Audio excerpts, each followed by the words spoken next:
గతంలో అవకాశం లేదని ఏం లేదు. అప్పుడు పార్టీ నాకు నిలబడమని చెప్పింది. కాకపోతే అప్పుడు ఆర్థిక పరిస్థితి ప్రభావం, ఇంకోటి ఏంటంటే అక్కడున్న ఎమ్మెల్యే గారికి అయినా టీఆర్ఎస్ వాళ్ళకు నా మీద బలంగా వాళ్ళకు వ్యతిరేకం ఉంటుండే. ఇలాంటి ఎందుకంటే ఉస్మానియా యూనివర్సిటీ ఉద్యమ నేపథ్యం ఉన్న ఒక లీడర్, ఒక వ్యక్తి ఇక్కడికి వచ్చి స్థిరపడితే మనం చేసే అవినీతి అన్నిటిని ప్రశ్నిస్తాడు, ప్రజల్లో చైతన్యం తెస్తాడు, మనకంటే ఎక్కువ సర్వీస్ చేయగలుగుతాడు. ఎందుకు ఆయనతోటి చదువుకొని ఆయనలాగా ఒక ఉస్మానియా యూనివర్సిటీ విద్యార్థులు నాయకులుగా ఎదిగితే గాదర్ కిషోర్ ఓర్వలేడంటారా? ఓర్వలేరు అనేది పక్కన పెడితే ఏంటంటే, అది ఎవరికైనా లీడర్గా ఉన్న వాళ్ళు ఏంటంటే తనని మించిన వాళ్ళు ఎవరు ఉండకూడదు అనేది అక్కడ లోకల్లో ఉన్న లీడర్లకు కూడా ఉంటుంది, ప్లస్ పై వాళ్ళకు కూడా ఉంటుంది. ఎందుకనంటే ప్రజలు ఎవరైతే మనం నిజాయితీగా పనిచేస్తామో వాళ్ళకెళ్ళి ప్రజలు మనకెళ్ళి చూస్తారు. కాబట్టి వాళ్ళందరికంటే ఎనీ టైం మనకు ఏదైనా ప్రాబ్లం వచ్చిందని ఫోన్ చేస్తే మేము ఎనీ టైం రెస్పాండ్ అయ్యే వ్యక్తిని నేను.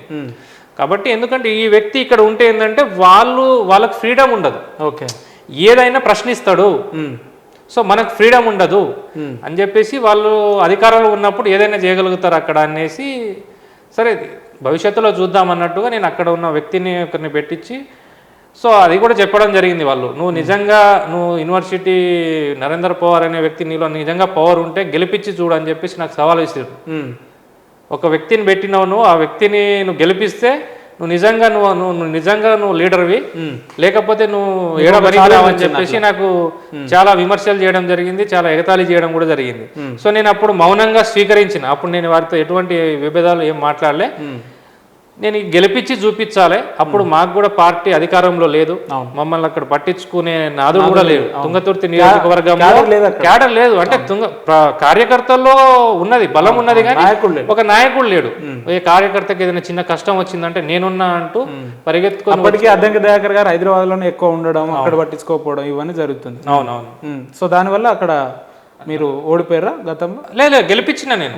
అక్కడ ఉన్న వ్యక్తిని మొదటి వార్డు తిరుమల మున్సిపాలిటీ 1వ వార్డులో ఎలక్షన్ సాయంత్రం అయిన వెంటనే ప్రతి ఒక్కళ్ళు అసలు రిజల్ట్ తెలపక ముందే ఫస్ట్ వార్డు గెలుస్తుందని చెప్పేసి ప్రతి ఒక్కరు చెప్పడం జరిగింది. ఆ పరిస్థితులు ఉండే అప్పటికే, ఫస్ట్ లేకుండే, అసలు గెలవదు అనే దాన్ని గెలిపించిన ఏకైక వ్యక్తి నరేంద్ర పవార్ అని చెప్పేసి నియోజకవర్గాల్లో తిరుమలగిరి మున్సిపాలిటీలో అప్పుడు నాకు చాలా గొప్ప పేరు వచ్చింది. ఇందాక మీరు ఒక మాట, నేను గతంలో ఆర్థికంగా బలంగా లేను కాబట్టి కౌన్సిలర్గా నిలబడలేకపోయినా అన్నారు కదా, ఇప్పుడన్నా ఆర్థికంగా బలపడ్డారా నరేంద్ర పవార్ గారు? అంటే రాబోయే రోజుల్లో కౌన్సిలర్గా చూడబోతున్నావా మిమ్మల్ని? అంటే తప్పకుండా, ఎందుకంటే నా లక్ష్యమే ప్రజలకు సేవ చేయాలని చెప్పేసి. నేను యాక్చువల్గా గ్రూప్ 2 అట్లా వెళ్ళి ప్రభుత్వ ఉద్యోగంలో ప్రజలకు సేవ చేయాలని చెప్పేసి నాకు చిన్ననాటి నుండి ఒక కళ ఉండే. సో అది తీరలే. ఎందుకు ఈ బీఆర్ఎస్ ప్రభుత్వంలో నోటిఫికేషన్లు సరి రాక అన్ని అవినీతి, అన్ని పేపర్ లీకేజీలు, అన్ని పైరవీలు ఇలా ఉండడం వల్ల నిజాయితీగా చదివే వ్యక్తులకు జాబులు రాకుండా పోయినాయి. సో ఇప్పుడు ఆ దశ మార్చుకొని నేను ఇటు, ఎందుకంటే నాకు ఒక రాజకీయ గురువుగా చామల కిరణ్ కుమార్ రెడ్డి గారిని ఎంచుకోవాలని చెప్పేసి నేను నిర్ణయించుకున్నాను. ఎందుకంటే యువకులతోటి అటువంటి గొప్ప నాయకులతోటి మనం జర్నీ చేస్తే అతన్ని చూసి మనం ఎలాంటి మంచి పనులు చేయాలి, ఎలాంటి చెడు పనులు చేయకూడదు, ఎట్లా ఉండాలని చెప్పేసి ఒక నిబద్ధత ఉంటుంది, ఒక క్రమశిక్షణ గల లీడర్ ఆయన. సో ఆయన ఆధ్వర్యంలో ఒక మాట చెప్పండి, మీరు ఇతర నాయకుల్లో చూడని లక్షణాలు మీకు కిరణ్ కుమార్ రెడ్డి గారిలో ఏం కనిపించినాయి అంటే ఏం చెప్తారు మీరు? సమస్య ఉంది అని అంటే ఏ రాత్రి అయినా సరే రెస్పాండ్ అవుతాడు. ఓకే, ఇప్పుడు నాకు ఈ ప్రాబ్లం ఉంది అని అంటే అక్కడ నిలబడే ఫోన్ కొడతాడు, ఈ వ్యక్తి వస్తున్నాడు, ఈ వ్యక్తికి సహాయం చేయండి, ఆన్ ది స్పాట్ చేస్తాడు. ఎవరికైనా సహాయం కావాలంటే అర సెకండ్ కూడా ఆలోచించడు.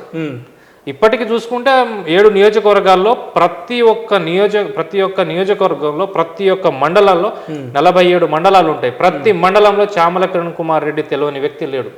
అంటే ఆ స్టెపబుల్ కూడా క్యాడర్ ని గెలుస్తాడా? ఒకవేళ పార్టీ అవకాశం ఇస్తే 100% గెలుస్తాడు. అంత నమ్మకంగా ఎట్లా చెప్తున్నారు? ఎందుకంటే నేను ఆ ప్రాంత వాసిని కాబట్టి అక్కడ ఉన్న పరిస్థితిని బట్టి, అక్కడ ఉన్న సర్వేని బట్టి ఎవరు ఏం మాట్లాడుతూ, ఎవరైతే కేపబుల్ ఉన్నారో, ఎవరికి ఎంత విజన్ ఉన్నదనేది చూస్తారు పబ్లిక్ కూడా.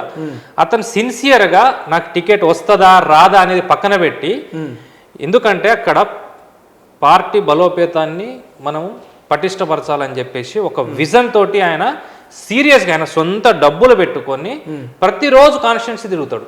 ఓకే 7 నియోజకవర్గాల్లో ప్రతి ఒక్క కార్యకర్తలతో ఆయనకు మంచి అన్ని కార్యక్రమాలు చేస్తారు. ఎన్నో సహాయాలు చేసిండు. మొన్న చూసుకుంటే ఆలేరు నియోజకవర్గంలో అప్పుడు స్త్రీలకు మిషన్లు పంచేయడం, ఇవన్నీ మిషన్లు ఆయన సొంతంగా ఆయన సొంత పైసలతోటి ఖర్చు చేస్తాడు. ఎక్కడ పోయినా పెళ్లిళ్ళకి పోయినా 50,000 ఇస్తాడు. ఎక్కడైనా చనిపోయిన వాళ్ళకు 1,00,000 2 లక్షలు, ఎవరికైతే ఆరోగ్య పరిస్థితి బాగాలేదో వాళ్ళకు. కాకపోతే ఆయన ఏంటంటే ఈ స్టైలిజము ఈ షో ఆయనకు నచ్చదు. ఆయనకు సోకులు ఉండదు. ఓకే సోకులు ఉండదు ఆయనకు. రేవంత్ రెడ్డి గారు లెక్క మనకెందుకు సోకులు అంటాడు.